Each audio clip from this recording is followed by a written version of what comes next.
Profile is presented by Ins Group, Insurance and Benefits.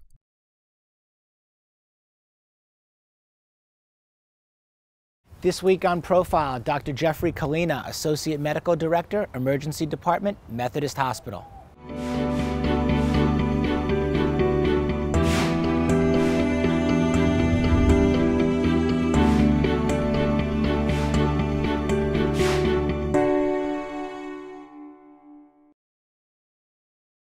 How and where were you raised? And take me through kind of where you grew up and went to school and to how we got here to Houston. I grew up in St. Louis. I went to Ladue High School. Actually, Allie and I went to the same high school. We were just 6-7 years apart.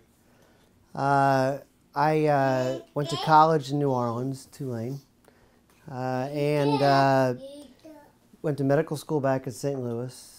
Came to Houston for residency at Herman.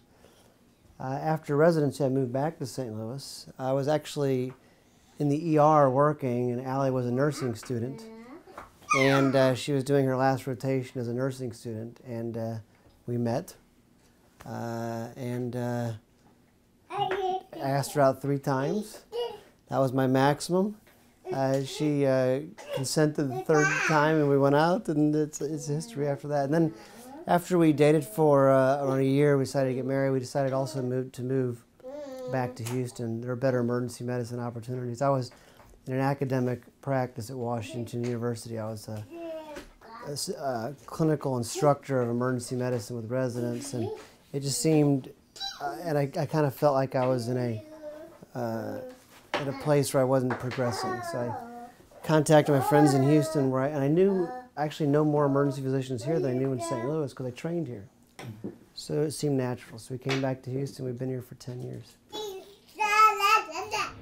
Tell me a little bit about what you do on a daily basis here at Methodist. Well, primarily I'm an emergency physician, so I work in the ER. Patients come in whatever condition they're in. You don't know what's wrong with them.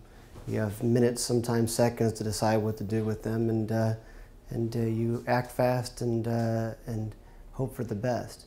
It's a high-paced, fast-paced job with a lot of stress. You show up to work, you can't leave once you're here.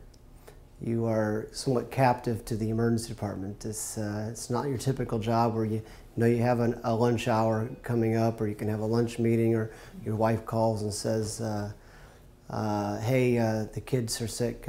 But when you're here, there's a lot of adrenaline, there's a lot of satisfaction. People are coming in, you have no idea what's wrong with them, and then you identify the problem and you fix it. And so in that respect, it's pretty much my day. So you mentioned stress, yeah. In basically the first sentence when we were talking. How do you deal with the stress? Well, see, I think emergency physicians are somewhat unique in their ability to handle stress. We have our own mechanisms by which we do that. We have a lot of mechanisms that make us all very similar in that respect. It's the ability to detach, separate, and even forget so you can move on. When you first get into emergency medicine, the hours, the night shifts, the weekends, the holidays, it wears on you, and then eventually that becomes a way of life, and that stress goes away. But it's the daily stress of seeing bad things happen to people, delivering bad news, or having sick patients. That stress, if you can't develop the mechanisms to separate yourself from that, then it'll eat you up. And granted, all of us have cases that we never forget, mm-hmm. and every time you have a bad case, it takes a little bit out of you. But so stress, how do you manage it? You have to separate yourself and forget it and move on. When you say you're here and you can't leave, and how long are you here? So we're here on 10 hours. Tonight I'm working a 7 p.m. to 3 a.m. shift on a Friday night. Who knows what tonight's going to bring?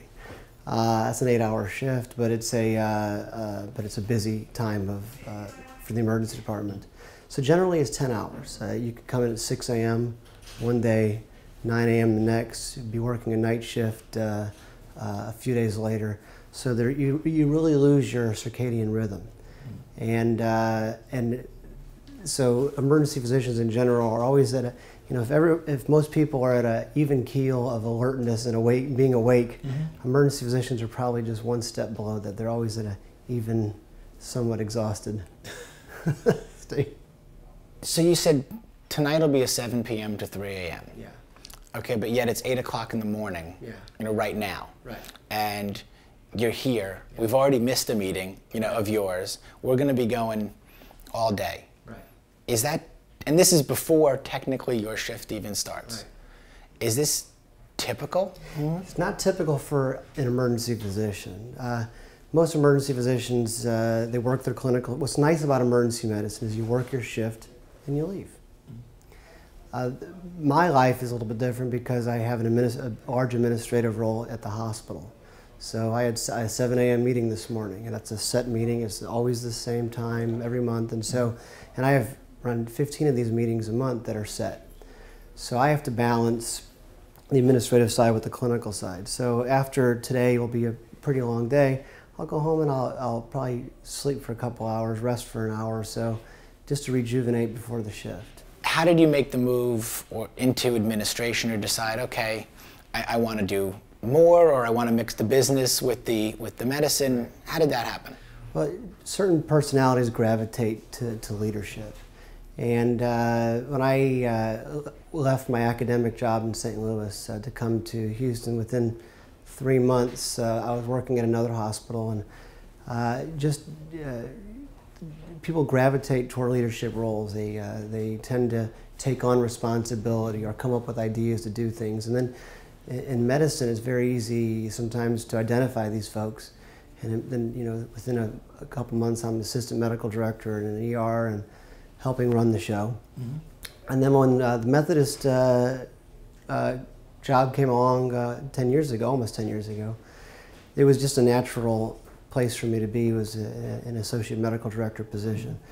But since then, you know, I have a pretty strong personality in the hospital. So I, over the last 9 or 10 years, really kind of developed a relationship with almost all aspects of the hospital. I serve on, you know, multiple committees and I'm part of the hospital leadership. You know, the balance between personal and professional. I mean, it seems like you've got, with so much on your plate, that you're focused on professionally. I mean, in life and death issues.